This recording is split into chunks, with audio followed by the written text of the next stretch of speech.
Hi everyone, I'm Steve Stoller.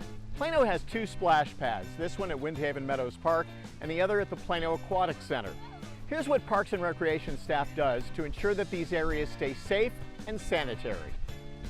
We use chlorine and ultraviolet light at both locations to disinfect the water. An automated system maintains chemical levels.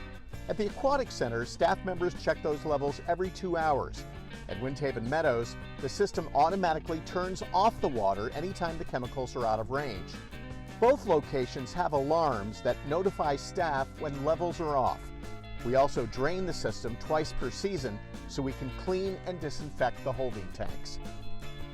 These important practices at our splash pads exceed state requirements, ensuring your family stays safe and healthy.